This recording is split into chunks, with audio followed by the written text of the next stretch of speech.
We are live 364 days a year. What are we doing here? If Dom turns at SummerSlam, I'm shaving my moustache off. I've told you, if that happens, it's going. My lip is cold because of a stupid bet that I made with YouTube. Oh, good. Wrestle's better than Daniel Bryan Daniels. Better than Okada. How do you not get fishy after Monday Night Raw?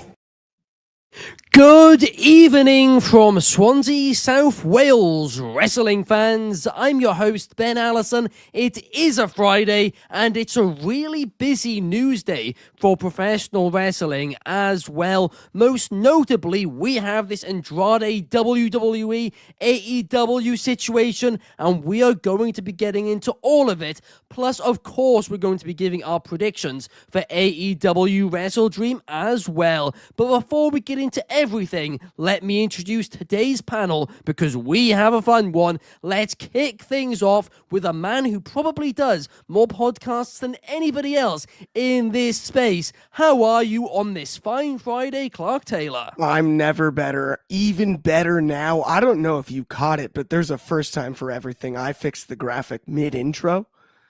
It was already on. It was on Quickfire Predictions. And I went, wow.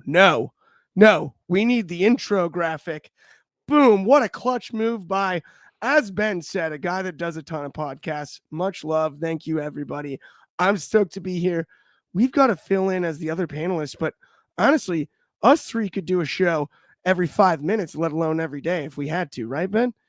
Easily, absolutely. And to your point, you do a lot of wrestling podcasts. You just saved me there. But John Cena has actually replied to Clark. We are going to be getting into that a little bit later on. Right now, we got Podcast Grifter in the comments and Numero 1 Superfly as well, saying it's time to make predictions. It's time to cash in now. It's time for a quick prediction on the Wrestling Public Show. Also joining us today, filling in for Archie Carter, we have Dez. How are you, Dez? I'm doing good. Thank you guys for having me on the show since Archie's not here. If you're hearing Archie, hope you feel well, brother. Today I'm representing the Chelsea Blues. I got the Reebok shirt to represent. I know Ben's probably not going to like that because it's not Arsenal. But yeah. That is actually outrageous.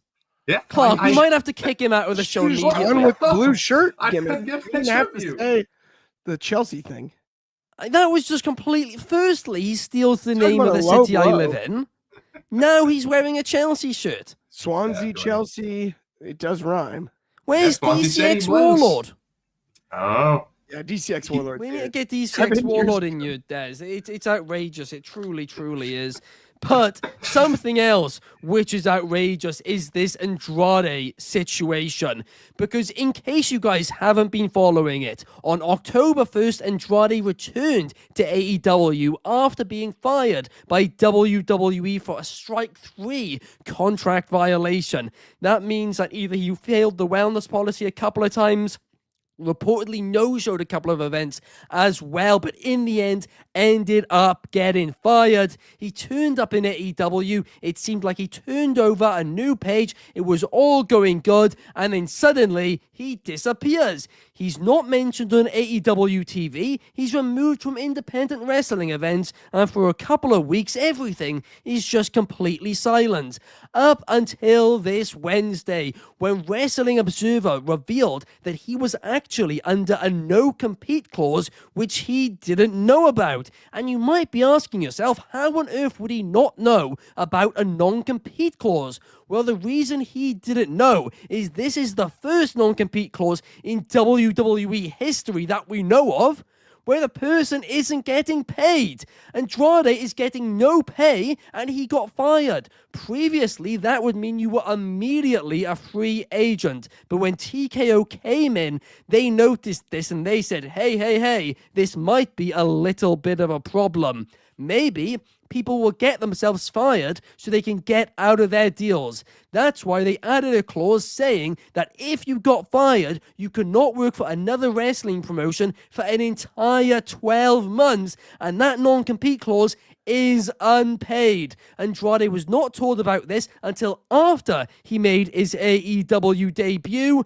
And yeah, now AEW are in trouble, Andrade is in trouble, and he's got this really, really long non-compete clause.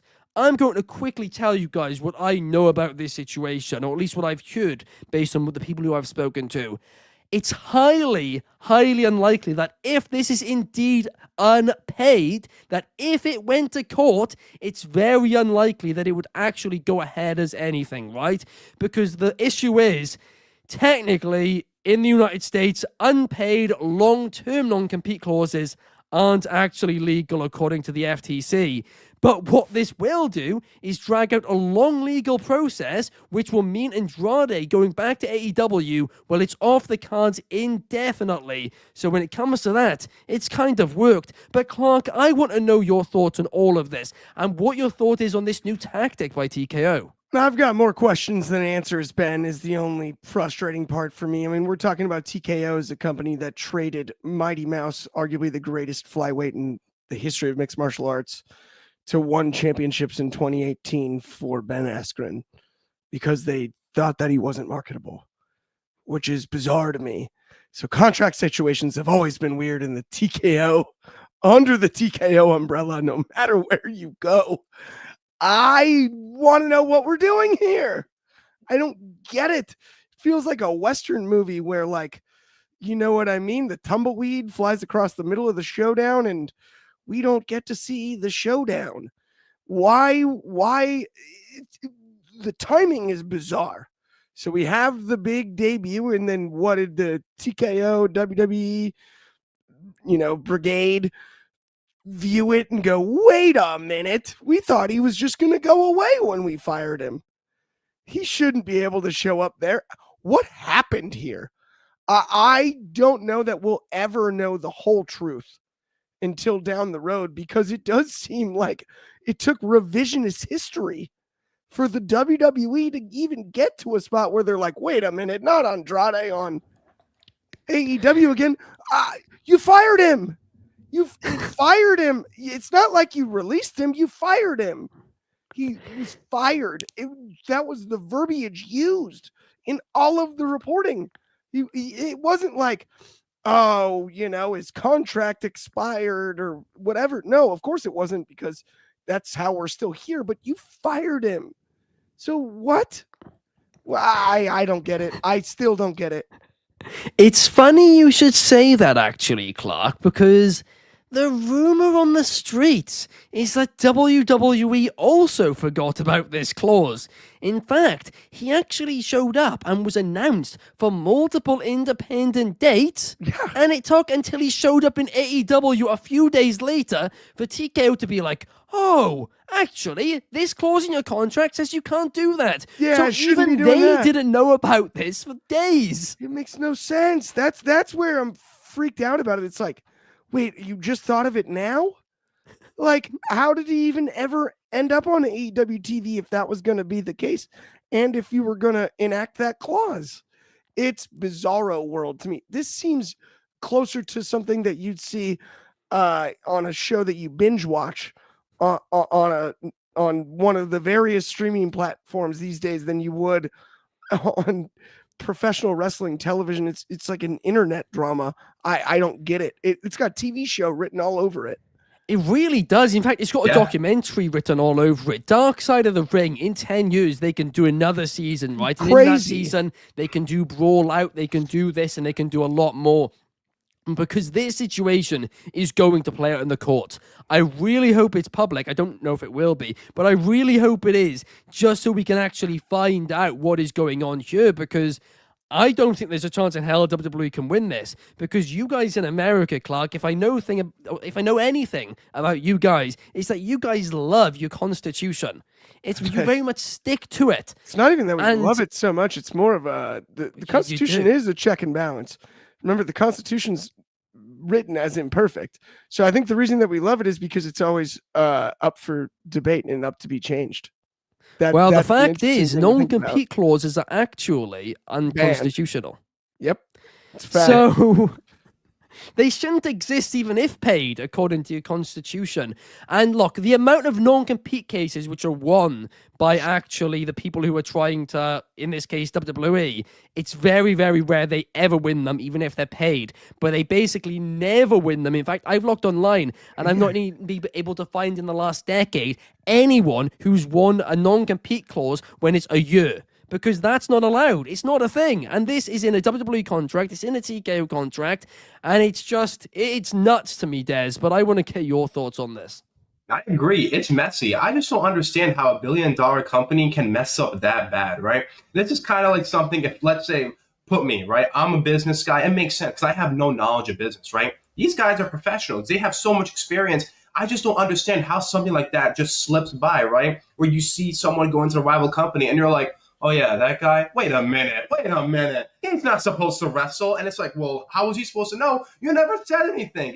It's such a messy situation, and it could have been avoided. Plus, 1 year, if that actually is true, which is that's bonkers. 1 entire year without pay, that's 365 days. We went from 90 days to 365. That's just going to it's almost like a blackmail in a way, because it's like you got to keep all these wrestlers in WWE where it's like, all right, you want to leave WWE? Well, you're going to have to be without a job for a year. And I think that's so messed up. And I wonder if WWE is doing this, how is AEW going to process now? Because with Ray Fenwick before, right? With Penta, with Ricky Saints, Blake Monroe, all those stars that left AEW, how is it going to be now when it's to flip the other direction? I do need to clear something up very quickly. It's only if you're fired, it's 1 year. Okay. If you're released normally, it's 90 days paid, which is completely allowed. Okay. You would think if you're fired, you're completely released from your contract, which would exactly. all clauses, and that's where it makes zero sense. I mean, non-competes for quite some time now have been not okay. Let's be very clear. Like, that's not a new thing. I don't think a lot of people challenge it because of the 90-day clause, generally including 3 more paychecks. Yeah, well, it does. Right. Yeah, So, you get paid for it. yeah. And also, if you did take it to court, it likely would take more than 3 months, and you probably wouldn't end up with pay. Donnie's got an interesting comment here too. Fired with cause, yes, I hear that, but then fired with cause would still not give you control over an independent contractor anymore, based under the way the law has been currently written. Now, the contract may have been signed before that was the case, but I actually doubt that, given the timeline. I unfortunately, personally, have not done I hate to admit, research to check the timeline based on when things went down, but based on what I believe to be the case, it was signed after that fact anyway, because it was signed after the new laws which were brought in. Which is, here's the thing, it's legal to put anything like that in a contract. It's completely legal. And once you've signed it, and this, by the way, is where Andrade doesn't completely get away with everything here, right? No. Because Andrade didn't read his contract clearly, or at least when he left, he didn't read it. Or somebody which is didn't. A big, a lawyer big didn't. issue. Somebody didn't. Yeah, exactly. It's a big, big mistake from Andrade too. There's no denying that. But the issue is, while it's legal to have it in a contract, and now he has violated his contract, which is a whole other issue, but the fact is that clause in a court of law almost certainly will be taken out. It will be voided. But what it will do, and this is, I think, why it's in there, it's not because TKO believe somebody's actually going to stay out for a year. It's because they believe, because it's a year and the amount of law stuff it'll have to go through, it will keep them out for multiple months. And that's what it's going to do here, because it's going to be a long process. Yep. Yeah. And also, it's not legal in, I've checked. I've had it checked. It's not legal. I have had that double check today there as well. But up next, we need to talk about John Cena, because Clark. I was reading the comment. I spoke aloud. I thought I was muted. Okay, we'll go back to the last one for a second. What is this last comment? Every wrestler sends their release paperwork to their new employer always. Fine. And that is the truth. That is true. Yeah. But it isn't on AEW, because if you send release paperwork with illegal clauses in it, or clauses that don't align, I don't think they knew, Clark. I don't think they would have taken the risk if they knew. To be honest. I'm wondering if. I don't think they knew. Where we're at, I think they this were is like, a mess up badly in terms of reading contracts. But I don't know. But we do need to talk, Clark, about this John Cena situation, right? Because In case you guys are new here or haven't watched many of our episodes, Clark for the past year has been saying over and over and over and over again that John Cena is not really retiring, so much so that people in our comment section are going over to other comment sections, and in those comment sections are saying the same thing too, and it has spread like wildfire. It's a complete lie by Clark. He's just saying it all over and over again. He's got his tinfoil hat on. It's false. Well, guess what? The speculation has become so popular at this point that John Cena took it upon himself to go onto Twitter earlier today and to tweet this. Despite any speculation or rumors by Clark Taylor, didn't say that part, on July 6, 2024, I announced I would retire from WWE in-ring participation. I am far from perfect, but strive to be a person whose word has value. The 13th of December 2025 will be my final match. I am beyond grateful for every moment that WWE has given me, and I am excited for the 13th of December, and I look forward to seeing all of you one last time. Clark, John Cena, they're talking directly to you. What is your take? Well, I wish that John Cena was talking directly to me, but I will speak directly to John Cena, and here's what I'll say. I believe that John Cena believes he's going to retire, and I have the whole time. I don't believe... No, you haven't. That's you lying now. You said, and I quote, it was said part of the heel gimmick, and John he was going to retire at WrestleMania. That's what you said originally. I believe that John Cena believes he's going to retire, but we will see John Cena in a few years down the line, and I'll be right. This isn't an argument I can lose until John Cena is literally completely physically incapable of performing. Because at any moment, there could be an opportunity that crosses his desk. And John Cena, I've been a fan of for a long time. Like it or not, that's actually the truth. I've been a very long time John Cena fan. I believe one thing the most about John Cena, all of that he represents, the number one thing about John Cena you can't take away from him is he's competitive. He's competitive. Yeah. And he loves that kind of stuff. And there will be something that crosses his desk in this next decade, I would guess. I'll go put specifics on it if you want. Before 2030, something will cross John Cena's desk. Before 2030, okay. December 13th will not be his final match. It will be his final match, but it won't be. We'll get one more. We will get one more too, at least. Well, we got to wait another 5 years, but we will know. We will find out, and you will be wrong. It's not going to happen. We thought the same thing about Brett Favre, and then he took the Vikings to the NFC Championship. I've seen it 1,000 times. It happens all the time, baby. Michael Jordan went to the Wizards. But, I mean, Donnie is saying Clark is convinced the Saudi money will get a job. It won't. No, that's not what I said. I think it's the opportunity. He's a competitor. It's the opportunity. There will be something that's so tantalizing. There will be a project that he looks at and goes, shoot, I really would love to have that program, that match. There will be something like that because he's also objective in the way he approaches acting. It's the way he approaches life. He's objective in that way. I'm not knocking him. I actually believe, John Cena believes that December 13th is his last date. But it's not. He won't do it because it'll be just such it'll be so bad to everybody who's paying for these tickets.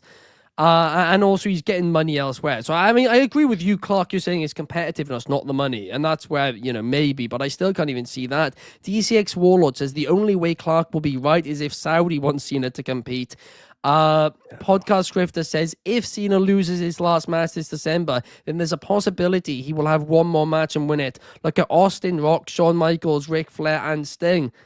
I mean, Rock's never had a proper retirement match. Yeah, exactly. Rock's never had a proper retirement match. I don't think that because Rock's the only one there which you can really compare him with, who's, big outside of wrestling, who's got other stuff going on. I mean, obviously, Austin had some stuff, Flair had some stuff, but not on the level Rock and Cena do, and Rock's never properly retired. Jack Island is agreeing with Clark. Numero 1 says John is not going to be Mick Foley or Shawn Michaels nor Ric Flair. But there's also another comment which we have to very quickly touch upon from DCX Warlord, because 7 years ago, shout out to Nina Samuels, she made her WWE debut, and Des today put on an Arsenal FC kit. You know Chelsea FC. Oh, he's telling you, Des, to put on an Arsenal kit because Chelsea FC sucks more than TKO's AI storytelling. I'm just filling in for Archie, man. I don't even have a Premier League team. I'm just helping the boy out. That's it.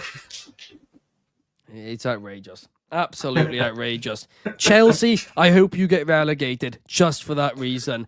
But up next, guys, we got to talk a little bit of AEW WrestleDream. Because as always with this type of thing, my computer window has crashed, but I've now got it back up, right? Because we are going to be doing quick-fire predictions for AEW WrestleDream 2025. I have the card up here. It's 7 matches long, well, 8 matches long, and I do think it's going to be a very fun show. Let's kick things off by talking about the AEW Women's Championship. Chris Statlander defending against Toni Storm. Clark, who is your call for this one? I do have Toni Storm actually winning this one, as much as we've talked about her riding off TV and things we discussed yesterday. At the end of the day, I actually think Toni Storm wins the title back here. 0 chance, I think. I've got Chris Statlander. I reckon she's going to put Stat over clean in this one. Des, what's your call? I agree. I'm going to go with Stat. There we have it. Up next, let's talk about the tag team match. The tag team match for $500,000. The Young Bucks are currently broke, but will they still be after this Saturday when they take on the Jurassic Express? Des, kick us off on this. I'm going to go Jurassic Express, and I'll say they're going to shake hands afterwards. Really? Yep, I think this will be the turn. They're going to start turning face. I feel like once they lose the money, they're going to go back to their morals and be like, money isn't everything. So I'm going to go there. I feel like we're eventually going to get there, but not so fast. But I do agree that Jurassic Express will get the W. What do you think, Clark? I've got Jurassic Express getting the win in an attempt at stealing the money, but that's it. At the most from the Bucks here, because the gimmick is too good. The Bucks just try and steal to be it. Over. They're going to try to take it, but at the end of the day, the gimmick is actually working too well. I'm stunned by how good it is from the Bucks. It absolutely is. Numero 1 says in the comments that the Young Bucks will win and then will go broke and compete in yet another money-like match, continuing the story of the Bucks not knowing how to take care of their finances. Absolutely can see that. Up next, the TNT Championship between Kyle Fletcher defending against Mark Briscoe. The 5th match between these two. They always have fun ones. Look, this one I do think is a little bit of a coin toss, but I'm still hoping that Kyle Fletcher wins because this guy's the future of the business. But what's your call, Clark? I think Fletcher's the future of the business. He has to win this one, but it'll be arguably match of the night. Wow. Okay. That's an interesting call. What about you? I think they'll go all out, sorry. All right. I'm going to also go with Fletcher, too. I don't think the turn's going to happen just yet. Well, it will be interesting. Donnie says the Young Bucks need a challenge Sad Corbin. It's a very similar gimmick. Yeah. It really is. Sad Bishop now. Yeah. Sad Bishop. That's the thing. I don't think it's possible, but I'd love it if somehow he just meets them in a segment at the casino next time they win money. You know what? If he was just sitting at the table, I'd lose my mind. Next to them, yeah. Even if he wins the money against them, he wins it against them. I was even more thinking just as a cameo, honestly, if you just filmed it on the way by and he's just sitting there the first time and then you cut, then you go back and show the full segment later, you could do something really fun like that. Mm-hmm. Wait, who's the guy in the hat? Oh. No, that's what I mean. Have somebody beat them and they're like, oh no, and the camera pans up and it's Happy Corbin. But that'd be great. Amazing. Numero 1 says Kyle Fletcher retains and we get a fatal 4-way within the Don Callis family. Donnie says Briscoe should win because he's easily one of the most compelling individuals on Dynamite, but it won't happen. I agree. Briscoe's great, man. Really entertained by him. So is Fletcher. I'm saying this kid is the future of this company. Up next, the Tag Team Championships, because we have in what I think is going to be match of the night, Bro Dido against Kazuchika Okada and Konosuke Takeshita. Look, clearly Konosuke Takeshita and Okada are not on the same page here, and I am going to predict Brodito for that reason, but I'm really excited for this one, Des. I'm going to go into Takeshita and Okada. This could potentially start off the feud where they have it and they start arguing, but I think they're going to be champions first. Real? Wow, okay. Yeah. Big call to make. Clark, do you agree? I actually agree with Des here. I think they're going to put the titles on Takeshita and Okada. I think they're both going to carry them for a little bit. It's going to start the can they coexist into like it looks like they are, but they can't storyline. However we get there. And I have a weird feeling that Okada and Takeshita walk out with that gold. I agree. Wow, a big call. Numero one agrees with me. Brodito will retain. But up next, let's talk about a very rare women's singles match on an AEW pay-per-view. I love to see it. I wish they did more because that women's division is absolutely stacked. And these are two of the greatest names. Jamie Hayter taking on Tekla. Really excited for this one.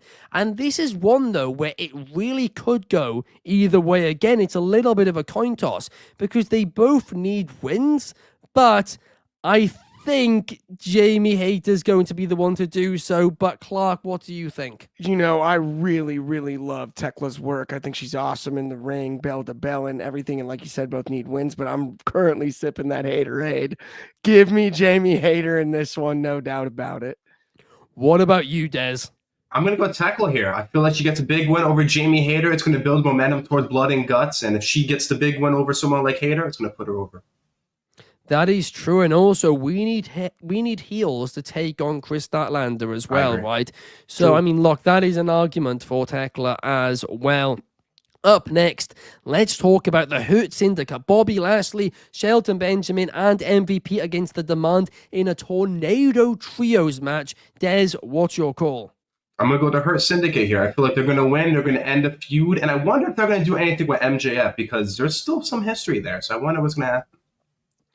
You are right. They need to definitely address that in some capacity. What about you, Clark? Yeah, the Syndicate can't lose 2 in a row. I'm going with the Syndicate here. No doubt about it. I am going with The Demand. Oh, I reckon this is going to be the start of a downfall, which leads to a new member. So I really, really do think this is when the Hurt Syndicate are going to lose. And Donnie is saying that he bets his mortgage that the Hurt Boys are going over. Guys, honestly, I mean, unless Cedric Alexander appears or somebody appears to help them, I don't think they're winning this, right? Unless they do it now that somebody joins to help them in this match, I think this is going to be a little bit of a downward spiral before the stocks go to an all-time high. But guys, we need to talk about the AEW Championship match, a feud which I have been critical of. Samoa Joe taking on Hangman Adam Page. I'm going to be honest, I don't think it feels like a pay-per-view feud. I feel like Hangman Adam Page is, especially this week on commentary, was being too friendly about it. Samoa Joe's issues, they seem just paper thin, basically. I don't really get this feud, but what I do think is this match is going to be great. I'm looking forward to it very much, but I do think it's a near certainty Hangman will retain. Clark, what's your call? Hangman wins, but he's definitely taken to the brink against Joe, no doubt. I'm with you. I do think more recently it's starting to feel a little bit more like a world title feud. I also think it's odd we're used to AEW and that AEW world title being in the main event, and I don't think this is the main event. So no, that changes things, right? I know that's not a big statement, but I just my point is, right? I think that is as big of a factor as anything. But yeah, I've got Hangman, Buckshot Lariat, no doubt. Late in one where he's taken to the brink. Arguably, I think the best feud in AEW history is Hangman and Swerve, right? It's my favorite, at least. Hangman and Omega is a close second. But what's interesting is whenever Hangman or Swerve hold the world titles, for whatever reason, they don't appear to be in the main event scene. And it's happened once against you, and it really, really frustrates me when it comes to that. But what about you, Des? Are you predicting a new champion? I am not. I'm gonna go Hangman here. I wonder, like, what's the main goal? You know what I mean? Because Joe, it's a filler feud, but it's a fun filler feud. So I wonder, like, what is the main goal heading into Full Gear? Absolutely. We've got a few comments I want to read out. Numero 1 says, Hangman Adam Page is on the verge of retaining, but MJF appears, knocks out the referee since the refs don't have their +1 endurance magic ring, cashes in and wins the AEW World Championship. He can't do that. He has to give a week's notice now. I mean, that's the rule. He's got to give 1 week's notice without cashing in. Donnie says, I'm begging that WWE and AEW learn how to book feuds for their babyface world champs. Ben, I agree. It's with not that. rocket science. Ben, when it comes to the MJF thing, I just got a light bulb because it's not this week. But knowing MJF, what if he gives the week notice, but not on TV? And so you show it later. But he said where he had to give it publicly. gets surprised. Oh, they use the word publicly? Okay, never mind. Yeah.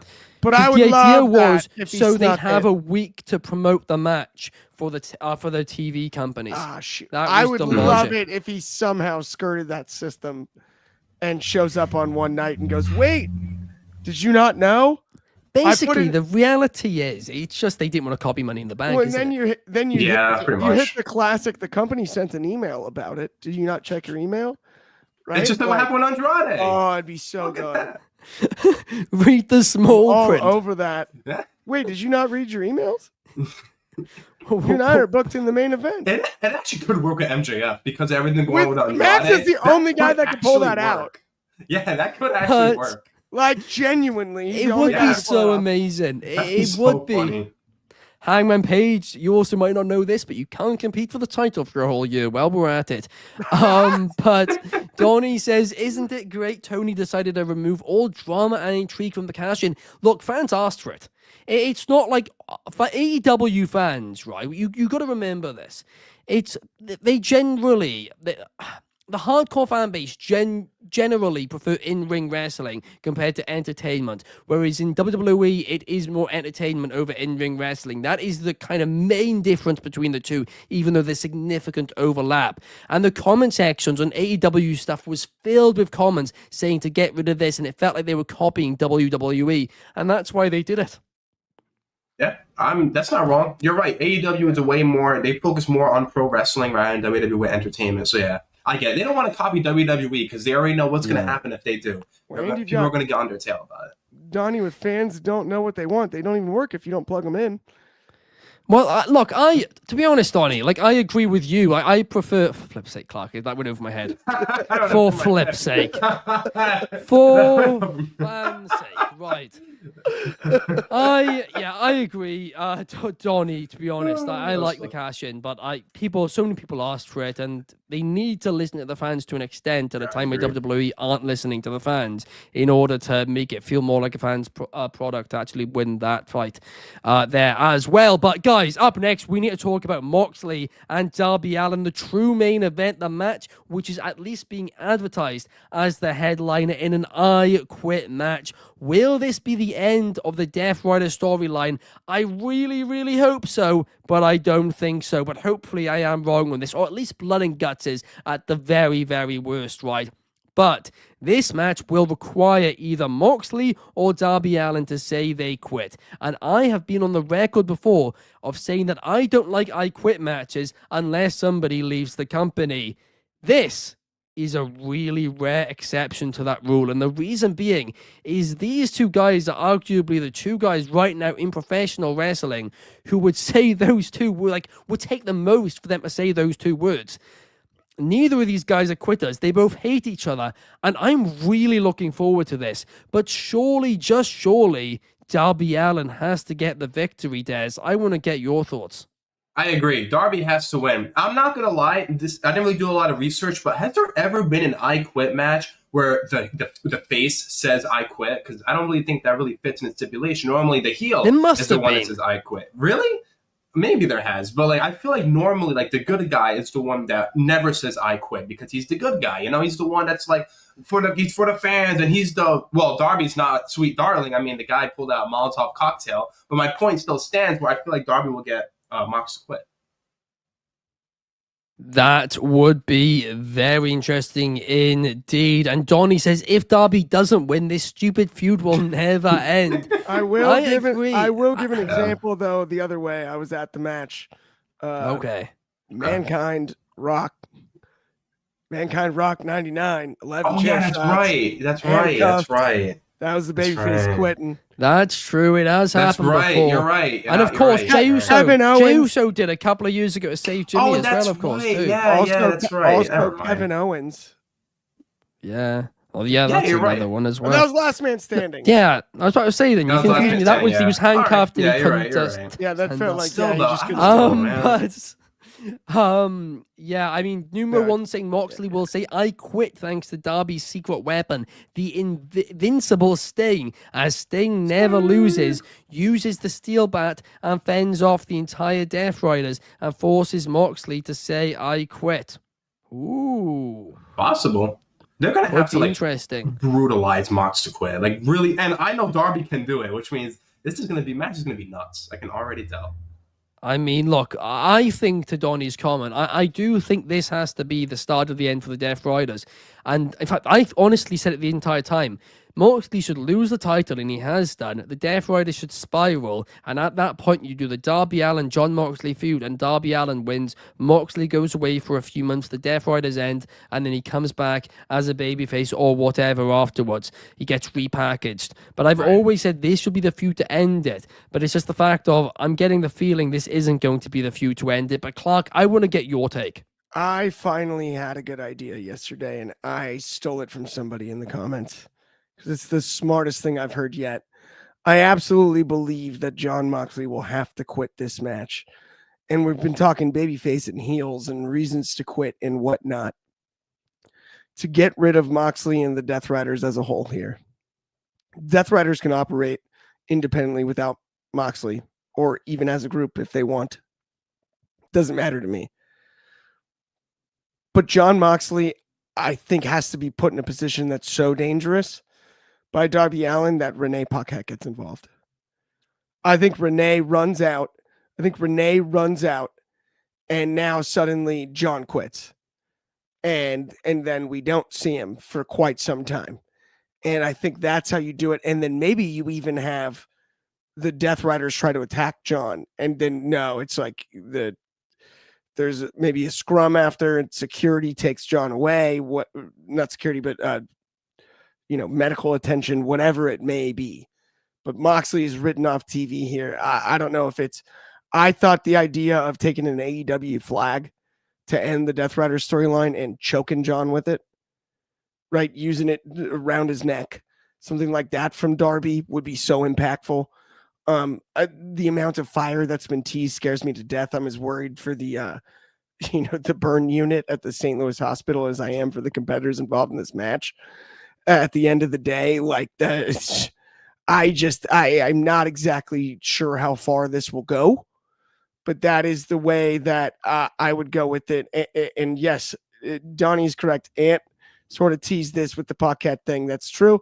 I'm not taking credit for it. Ant deserves the credit. I couldn't remember exactly who said it, but yes, absolutely. Thank you, Atomic Merp.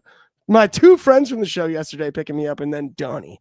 Either way, I absolutely think that it's a really, really high quality idea, and I think it's the most direct route to better for not only the Death Riders as a group, but also John Moxley. And I think that Darby needs this win the most.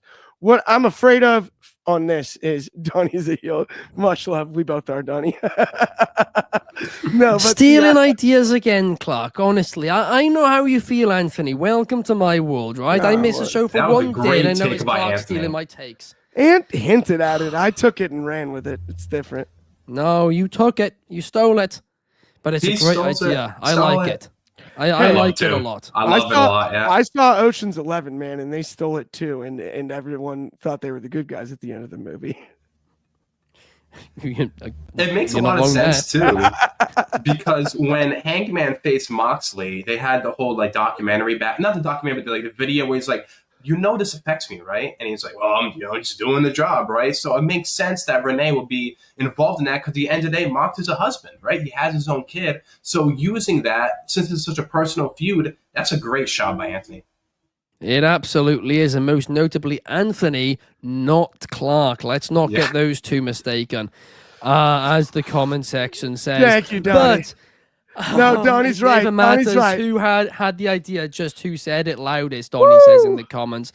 Well, yeah, I mean, I guess that is the case, but that does, guys, bring us to the end of the show. The only other question to answer is whether or not Jon Moxley and Darby Allin, on their way out of that promo from Dynamite, where they were in a prison, ran into Andrade.